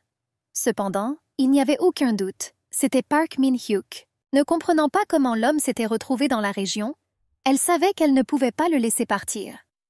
Se retournant, elle regarda à nouveau l'étranger familier. Et même la pluie qui devenait plus forte à l'extérieur de la fenêtre ne l'effrayait pas du tout. Après tout, la fille inquiète ne comprenait pas du tout pourquoi elle le rencontrait aujourd'hui. Alors qu'il marchait dans la rue étroite, l'homme n'avait aucune idée qu'il était entré dans le champ de vision d'un détective en herbe. Et Annie, ayant du mal à le suivre, savait qu'il aurait dû disparaître hier. C'est pourquoi j'ai été surpris lorsque j'ai rencontré Park Min-hyuk dans le magasin. Les souvenirs se sont précipités pour rappeler à la blonde qu'elle avait lu l'histoire de sa disparition avant sa mort. En suivant l'homme, Annie pensait qu'il y avait peut-être des inexactitudes dans cette affaire, puisque cela s'était passé il y a 7 ans. Ou peut-être que c'est elle qui a changé le passé, pensa la belle. Mais cette pensée lui faisait peur. Mais l'homme qui s'était approché de son entrée ouvrait déjà la porte d'entrée avec 16 clés. Tous les doutes quant au fait qu'il s'agissait de celui qu'Annie recherchait furent complètement dissipés. Après tout, connaissant avec certitude l'adresse de l'homme, elle prévoyait de venir ici bientôt. En regardant autour de la cour, Anya était heureuse que Park Min-hyuk soit toujours en vie.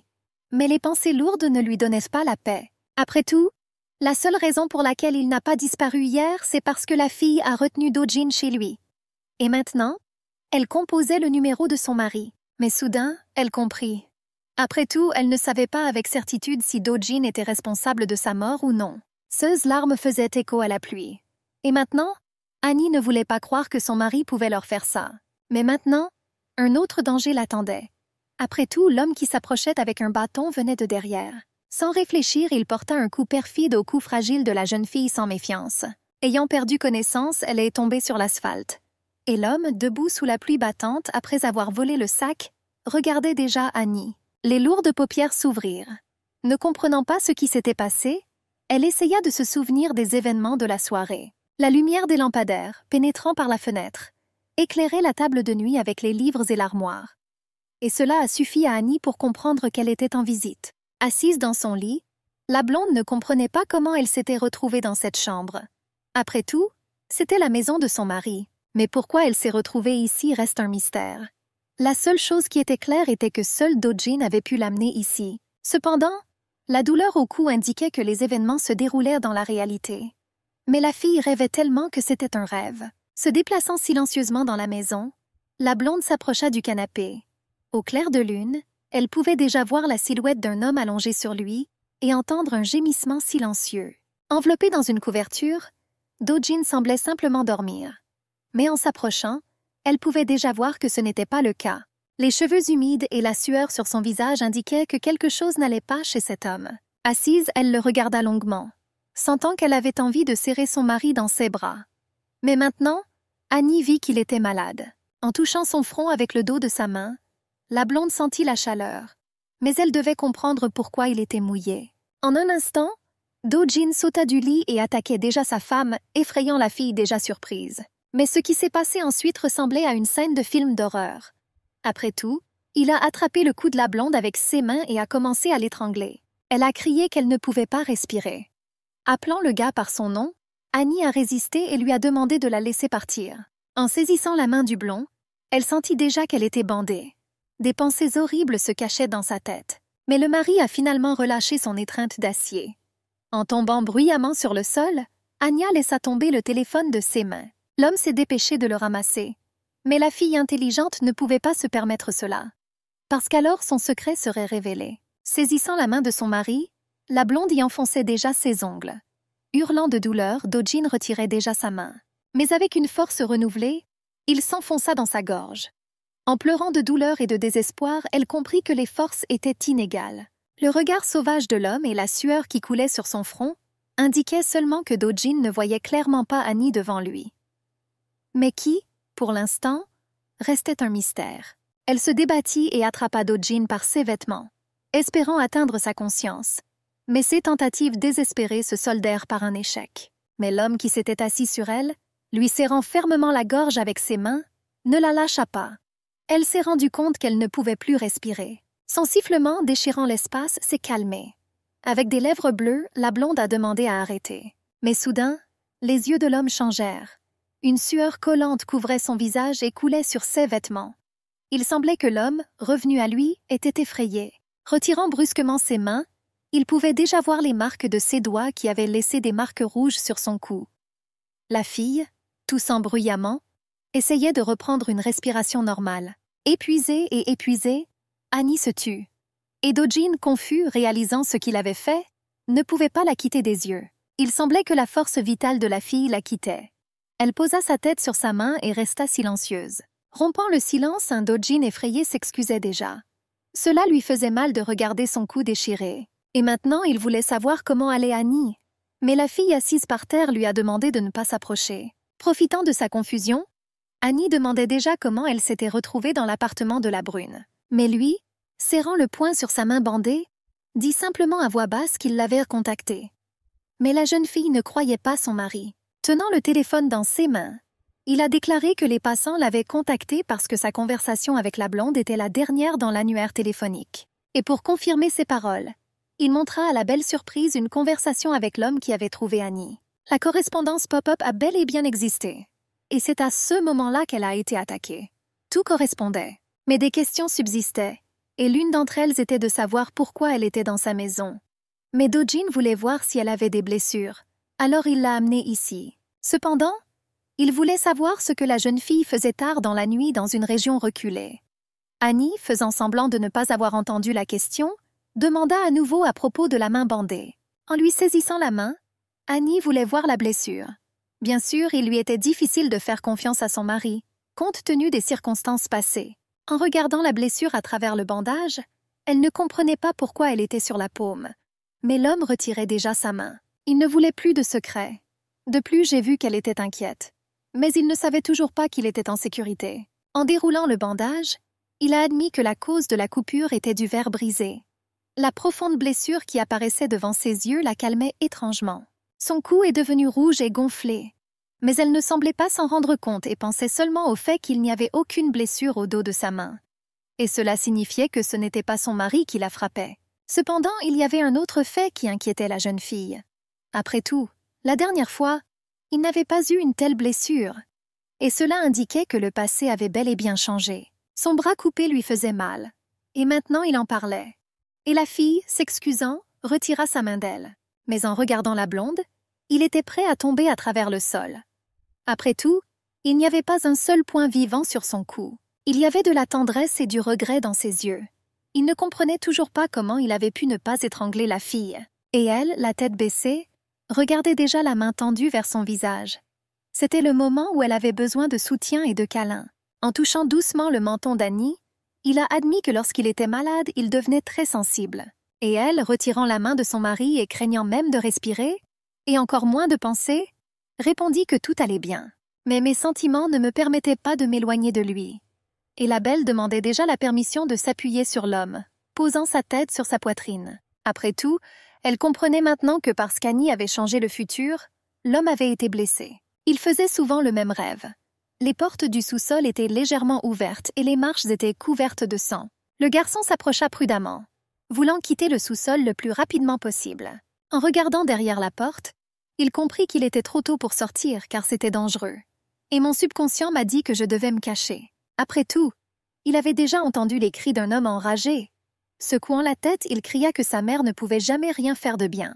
Mais la femme, un couteau sur la gorge, cria à son fils de ne pas s'approcher, mais plutôt de se cacher. La maison était en proie aux flammes et brûlait, enlevant au garçon la chose la plus précieuse qu'il avait. Il tremblait en regardant les nuages de fumée s'élever.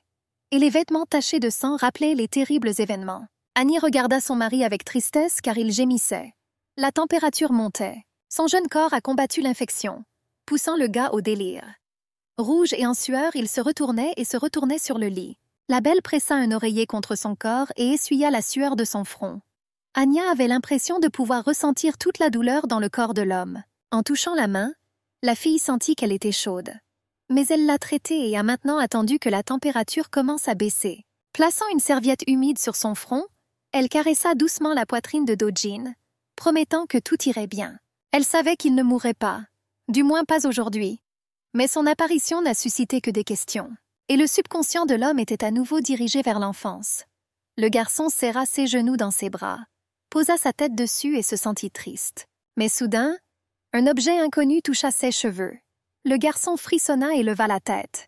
Devant lui se tenait un charmant lièvre blanc, parlant avec la voix d'une fille qui le tenait dans ses petites mains. Elle voulait remonter le moral du garçon. Souriante, Annie lui proposait déjà de jouer avec elle. C'était si mignon. Mais maintenant, la lumière du matin, faisant irruption dans la pièce, illuminant tout autour, se dirigea rapidement vers le lit de l'homme. Après avoir glissé sur son visage, il était déjà pressé de réveiller le gars, qui avait déliré toute la nuit, mais qui était en voie de guérison au matin. En levant sa main blessée, Do-jin sentit déjà la présence d'une autre main à l'intérieur.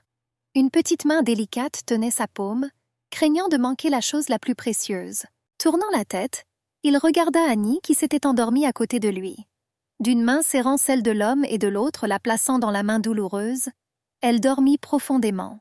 Les rayons du soleil, ayant atteint la jeune fille, essayaient déjà de la réveiller, la regardant au visage avec curiosité. Créant une ombre avec son corps, Il regarda sa femme pendant un moment. Mais l'homme était trop faible et il se recoucha. En lui couvrant les yeux avec sa paume, il voulait que la fille dorme encore un peu. Après tout, il a deviné qu'Annie s'était endormie le matin. Do-jin sentit que cette nuit était le début d'un nouveau chemin. Un chemin vers la guérison, la recherche de l'harmonie et de l'amour pour une belle inconnue. Et l'homme qui a attaqué Annie entrait déjà dans la salle informatique. Après tout, il avait besoin d'Internet. Assis devant l'ordinateur, l'homme à capuche jeté sur une casquette noire examinait la carte d'identité d'Anya, qu'il avait sortie du sac qu'il avait volé. Et à ce moment-là, sous la pluie, un passant au hasard, tenant un parapluie, a aidé à tenir le parapluie au-dessus de l'étrange couple. Il a également demandé ce qui n'allait pas avec la main de la brune. Mais l'homme impliqué dans le jeu, n'écoutant pas le vieil homme, répondit au message. Après tout, lui seul connaissait l'abonné qui avait demandé à Do-jin d'être complice. La personne qui a écrit le message savait qu'elle ne pouvait pas permettre qu'Annie soit impliquée dans une enquête terrible. Alors qu'il finissait de lire le message, la brune savait déjà qu'il devait suivre strictement les recommandations. Et dit aussi à Anya qu'elle a été volée. Et le criminel qui a volé le sac de la blonde avec les documents connaissait déjà son nom et son adresse. Et même plus. Après tout, son regard était déjà attiré par le coupon de réduction à côté des documents. Sans réfléchir à deux fois, l'étranger le sortit. Et maintenant, en plus des informations de base sur la fille, l'agresseur d'Annie savait déjà dans quelle institution la fille étudiait.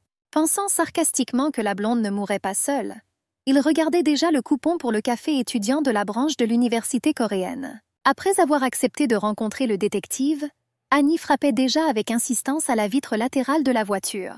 La fenêtre s'ouvrit lentement.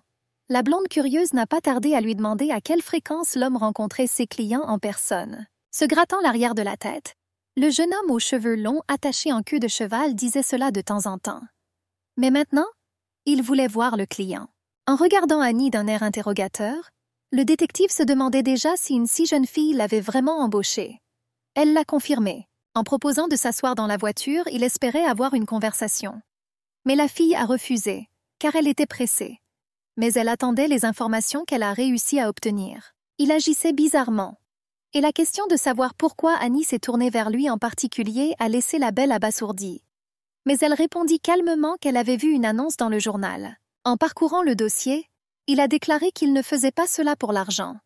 Il était tout simplement très intéressé par la question. Cependant, il voulait comprendre pourquoi elle suivait ce type.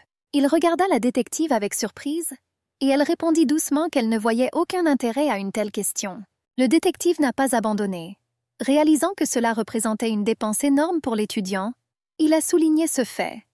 Mais Annie a demandé de ne pas s'inquiéter de l'argent. Et pour en finir complètement avec l'homme, elle a dit qu'elle en avait assez. Et donc la belle pourrait embaucher n'importe quel spécialiste. On ne sait pas pourquoi, mais il a conseillé à Annie de ne pas s'impliquer dans cette enquête. Après tout, c'était dangereux. Et elle n'imaginait même pas à quel point c'était dangereux. Mais la blonde était déjà en colère. De plus, il lui semblait que la brune ne voulait pas s'occuper de cette affaire. Quoi qu'il en soit, il a tenté de refuser. Alors que le détective agrafait la carte de visite au dossier, il a exprimé son inquiétude pour sa vie. Et la fille doit être aussi vigilante que possible. En lui remettant l'enveloppe, la brune remarqua qu'elle contenait son numéro personnel et demanda à le conserver. Ne comprenant pas si le blond était au courant de ceux qu'il avait déjà déterrés, le détective lui demanda de lire attentivement le dossier. Alors qu'elle quittait l'université, la blonde s'est excusée auprès de son amie pour avoir disparu la semaine dernière, car elle avait promis de terminer la présentation à temps. Et la brune spectaculaire rappelait déjà à Annie de rayer du rapport le gars qui n'avait pas rendu sa part du travail la dernière fois. La blonde était d'accord avec son amie. Il était grand temps de donner une leçon à ce paresseux. Et maintenant, la fille regrettait même de l'avoir toléré si longtemps. Se déplaçant dans la ville du soir, illuminée par des centaines de lanternes, elle a examiné les transitions de lumière et d'ombre. Elle a essayé d'appeler son mari, car elle ne lui avait pas répondu plus tôt.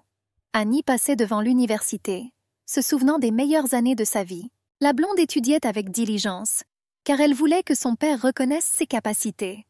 Alors qu'elle marchait sur le trottoir, la belle avait le sentiment d'être observée. En y repensant, elle comprenait déjà qu'elle avait raison, car elle avait remarqué un type suspect derrière son dos.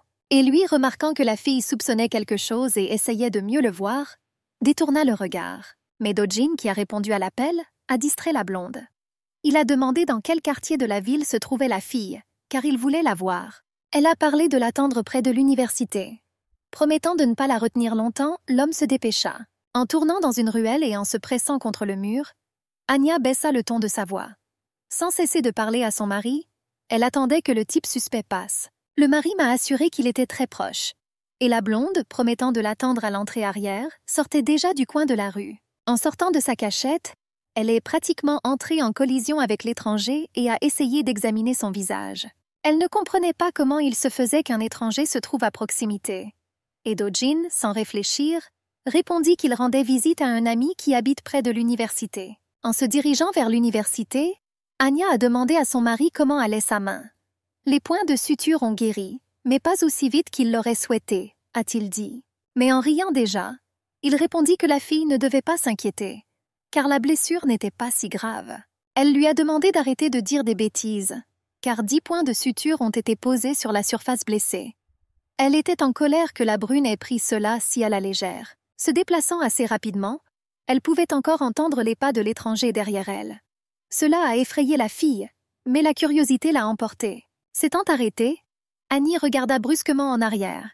La même question dérangeait la jeune fille, car elle voulait connaître la raison de sa surveillance. Mais à la lumière des lanternes, elle pouvait déjà voir le sourire satisfait de l'étranger, qui en disait long. Elle est devenue agitée, et elle a même arrêté de répondre à la voix de Do-jin, qui avait déjà réalisé qu'elle ne pouvait pas l'entendre. La blonde accéléra le pas et ne comprit pas pourquoi son mari n'était pas encore venu la voir, puisque les 2 minutes promises étaient depuis longtemps passées. De plus, il semblait à la jeune fille qu'une éternité s'était écoulée. Elle se surprit à penser qu'elle était presque en train de courir. Sans le cacher à Do-jin, elle avait déjà admis qu'elle était suivie. Mais l'instant d'après, la jambe de la blonde la laissait déjà tomber, car elle portait encore une attelle. À toute vitesse, elle tomba sur les tuiles. Une douleur aiguë transperça le corps, rendant impossible de se lever. Elle s'est assise. Le corps me faisait mal, mais la peur était plus forte. La blonde ouvrit grand les yeux et écouta. Les pas qui approchaient l'effrayaient, mais l'espoir qu'ils appartenaient à son mari subsistait. Sa voix apaisant la jeune fille lui permit d'expirer sa peur. Les larmes gelées dans les yeux, elle regarda la brune, réalisant qu'elle pouvait enfin se détendre. Il était clairement inquiet, car il décida que la belle s'était encore tordu la cheville, sans se rendre compte qu'elle courait également avec une jambe blessée. Do-jin tendit les mains et souleva sa femme. Et la blonde, s'appuyant sur son sauveur, lui expliqua que sa cheville allait bien, il avait juste peur. En regardant dans l'obscurité, Annie réalisa que son poursuivant avait disparu. Mais elle ne doutait plus d'être suivie. En regardant la fille, le gars a vu qu'elle était tendue, secouait constamment la tête et était nerveuse. Ils sont restés silencieux tout le long du chemin. Mais alors qu'elle s'approchait de la maison où elle avait loué un appartement, elle s'était déjà un peu redressée et avait dit qu'ils étaient arrivés. En levant les yeux vers la maison, Do-jin se demanda avec qui la fille vivait. En parlant de vivre seule, elle a également ajouté qu'elle prévoyait de déménager bientôt. Do-jin fut surpris par ces paroles. Après tout, il se souvenait clairement que la fille avait déjà déménagé la semaine dernière. Il ne comprenait pas ce qui se passait. Et elle, ne voulant pas effrayer le jeune homme, réfléchit à la manière de lui en parler. Après tout, la veille, en rencontrant ses amis, la blonde s'était empressée de se vanter qu'elle vivrait seule. « J'en ai tellement rêvé. » Et sa meilleure amie, assise en face d'elle, parlait avec ressentiment du fait qu'elle avait suggéré à Anya de vivre avec elle. Mais même à ce moment-là, la jeune fille rêvait de quelque chose de complètement différent. Les questions qui volaient de toutes parts fatiguèrent la jeune fille. Mais pour mettre un terme à la discussion, elle a déjà dit qu'elle avait signé un contrat avec un agent immobilier. En lui disant qu'il s'agissait d'une villa située près de l'université, elle n'a pas remarqué comment ses amis la regardaient étrangement. Mais soudain, en arrêtant de se vanter de ne même pas avoir besoin d'acheter des couverts, la jeune fille vit des regards méfiants. Elle ne comprenait pas ce qui se passait. Mais les amis, se souvenant de l'incident récent, étaient presque sûrs que cela s'était produit à cet endroit. Après tout, il y avait des rumeurs, ont dit des amis, selon lesquelles une fille avait disparu de cette villa, et la police n'a jamais pu la retrouver. Se pourrait-il qu'elle ait réellement emménagé dans la chambre de la fille disparue? Demanda son amie à la fin. Et maintenant, la tête baissée, Annie dit à la brune qu'elle avait peur. La blonde voulait tellement le partager avec lui. Alors maintenant, elle parlait de la façon dont elle regrettait de ne pas avoir appris davantage sur cet endroit avant de s'y installer. Mettant sa main dans sa poche, la brune dit qu'il lui avait apporté un cadeau. Et peut-être que maintenant c'était très pertinent. Tenant une bombe de spray d'autodéfense, il a plaisanté en disant que cela ne fonctionnerait pas pour les fantômes, mais que cela fonctionnerait certainement pour les gens. « Mais ce n'était pas pour cela que Do-jin voulait la rencontrer ?» demanda la fille. Et l'instant d'après, le pendentif que sa mère lui avait offert apparut devant ses yeux. La joie d'Anya ne connaissait pas de limite. Après tout, elle pensait l'avoir perdu irrémédiablement. Il a trouvé son talisman dans sa salle de bain. La tendresse reflétée dans les yeux d'Anya illuminait l'espace. Oubliant la surveillance, la chute et les petits ennuis, elle avait l'air heureuse. Se réjouissant avec la jeune fille, il lui demanda néanmoins de rentrer chez elle et de se reposer. Après tout, il voyait à quel point les événements de la journée l'avaient fatiguée. Mais elle ne voulait pas se séparer de lui. Annie manquait tellement à son mari, car elle continuait à l'aimer, malgré les circonstances encore floues.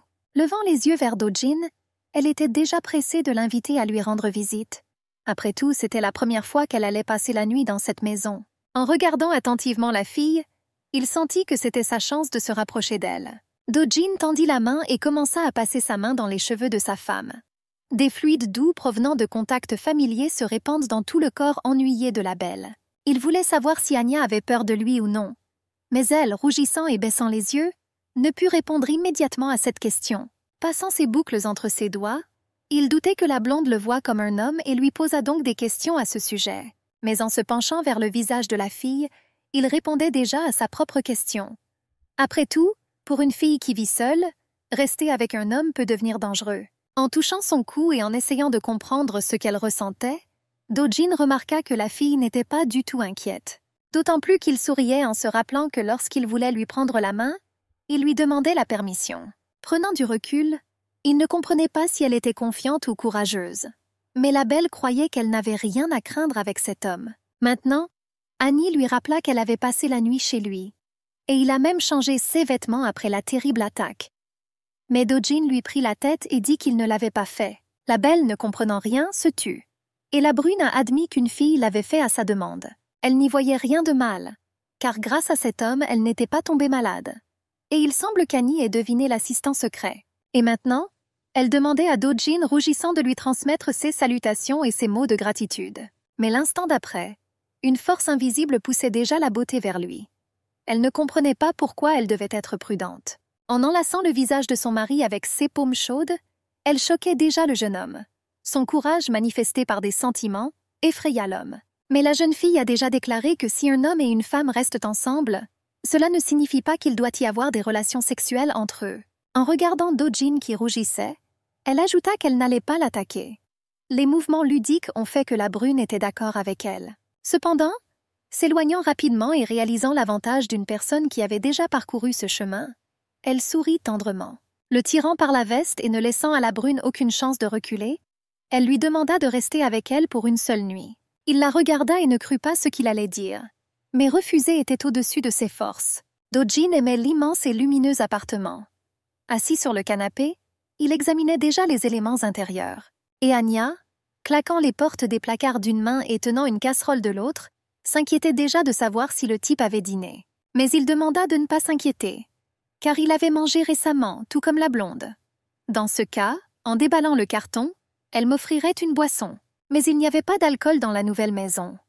En regardant Annie déballer les cartons, l'homme s'est précipité pour lui venir en aide. Cependant, réalisant qu'elle n'allait pas tout sortir du tiroir, il la regarda avec confusion.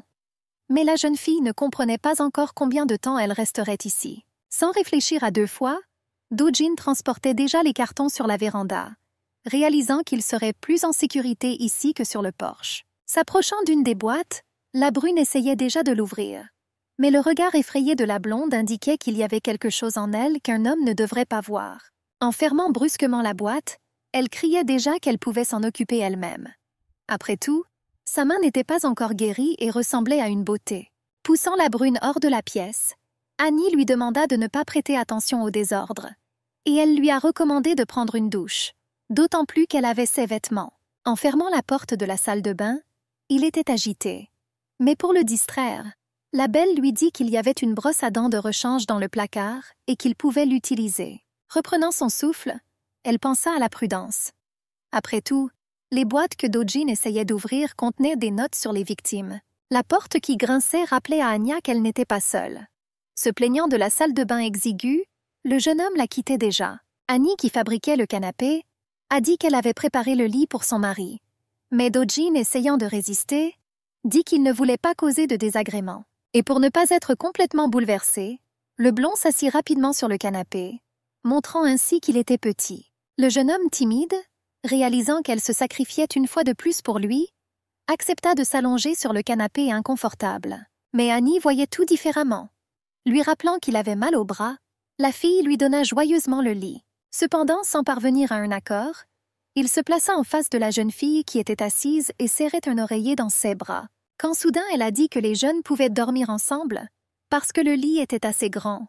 Mais un refus catégorique se faisait déjà entendre dans ses lèvres. Annie rougit, et elle s'est plainte que le gars était devenu assez têtu ces derniers temps. La lumière tamisée informait ceux qui étaient autour qu'il était temps de dormir. Mais il semblait que seul Do-jin était capable de faire cela. Sa respiration régulière résonnait de manière rythmique dans l'obscurité. L'obscurité menaçante provoquait la peur chez la beauté. Après être sortie de derrière le dossier du canapé, elle demandait déjà à Do-jin s'il dormait ou non. Mais la brune, allongée sur le lit et fermant les yeux, souhaita calmement bonne nuit à la jeune fille. Après avoir remercié l'homme, la blonde ferma les yeux, pensant que c'était une excellente idée d'inviter le jeune homme à passer la nuit avec elle à la villa. Mais la brune ne pouvait pas dormir. Il ne pouvait même pas imaginer qu'aujourd'hui il se retrouverait à nouveau dans la même pièce qu'Annie. Tournant la tête, il regardait déjà une photo d'une femme avec une petite fille dans ses bras, qui se tenait debout sur la table de nuit. Elle serra fort le lièvre blanc dans ses bras et se serra contre sa mère. Et les souvenirs le transportaient déjà à ce jour terrible où le terrible accident de voiture s'est produit. Do-jin se souvenait de tout, même de l'homme qui se tenait dos au ravin. Après tout, il s'agitait et jurait. Déconcerté, il ne comprenait pas quoi faire de ceux qui l'avaient entraîné et laissé mourir. Étant le coupable de la tragédie, l'homme a compris qu'il serait puni. Et le garçon, qui semblait vivant, contrairement à sa mère, aurait pu être témoin. Le garçon ensanglanté s'accroupit et regarda dans l'obscurité. Après tout, il y avait une personne là-bas qui pouvait aider. Mais la main de la femme tirait déjà sur sa chemise. Il regarda en arrière et regarda la femme ensanglantée. Elle a demandé tranquillement à être sauvée. Mais après l'avoir écoutée, il a compris qu'elle ne demandait pas sa propre vie, mais celle d'Anya. Et maintenant, cette demande persistante pour le salut de sa fille, comme si elle sortait d'une photographie, coulait dans son cœur. Un instant plus tard, il portait déjà la blonde endormie jusqu'à son lit. Fatiguée par les émotions et les impressions de la journée, elle ne s'est même pas réveillée. Tout en ajustant ses beaux cheveux et en examinant les ecchymoses qui étaient apparues sur son cou, il pensa à quel point la fille était belle. Annie n'avait aucune idée de qui il était pour elle et du rôle qu'il jouait dans la vie de la jeune fille. Après tout, la veille au soir, en la suivant de près, Do-jin avait peur que la blonde le remarque. La brune comprit que tant qu'elle était en contact, tout allait bien. Et même lorsque la fille le grondait pour sa main, elle était dans son champ de vision. À un moment donné, il lui a semblé qu'elle avait remarqué l'homme, et en agitant ses mains, il essaya d'attirer son attention. Mais se levant rapidement de sa place, elle courait déjà plus loin. Cependant, après un certain temps, il sentit que la fille commençait à devenir nerveuse. Sa voix baissa et sa respiration s'accéléra. Une minute plus tard, la belle parlait déjà du fait qu'elle était suivie. Et la brune voyait déjà un homme en capuche caché dans les buissons. Traversant rapidement l'espace, Do-jin oublia un instant qu'il parlait à Annie et s'approchait déjà de lui. Mais le criminel, sentant le danger, a quitté l'objet poursuivi, laissant derrière lui des preuves. Mais maintenant, s'étant approché de la fenêtre, il regarda dans l'obscurité. La brune regrettait d'avoir encore une fois raté l'homme qui avait attaqué Anya. En touchant sa tête contre le mur, il ne lâcha pas ses documents et réfléchit à ce qu'il pouvait faire d'autre pour elle. Mais le son de la notification du message le distrait. Et maintenant, Do-jin a lu qu'il y avait un problème avec le piège, et l'abonné a demandé à le rappeler. Annie parlait dans son sommeil, émettant des sons indistincts, mais la brune a dû quitter la fille. Enlevant sa veste de la chaise, Do-jin réfléchit à ce qu'il allait faire ensuite. Après tout, il avait peur de la laisser seule dans cet appartement. Réalisant qu'il devait explorer la zone, il se précipita dehors. Non seulement Annie était en danger, mais les rumeurs sur la disparition de la jeune fille ne laissaient aucune paix à la brune. Mais l'instant d'après, son regard fut attiré par le sac de la belle. Ou plutôt, pas même ça, mais une carte de visite attachée à une enveloppe. Il était intrigué. Mais des pensées de conscience et d'honneur arrêtèrent l'homme. Mais la curiosité, avant les doutes, l'a déjà obligée à sortir l'enveloppe contenant les documents. En lisant le contenu de la carte de visite, Do Jin-woo l'a manqué. Ces déclarations défilaient comme un kaléidoscope d'événements. Les rêves prophétiques décrits de manière si vivante par la belle se sont avérés être une réalité ordinaire. En ouvrant l'enveloppe, la brune a découvert qu'Annie le suivait. De plus, elle l'a fait de manière professionnelle.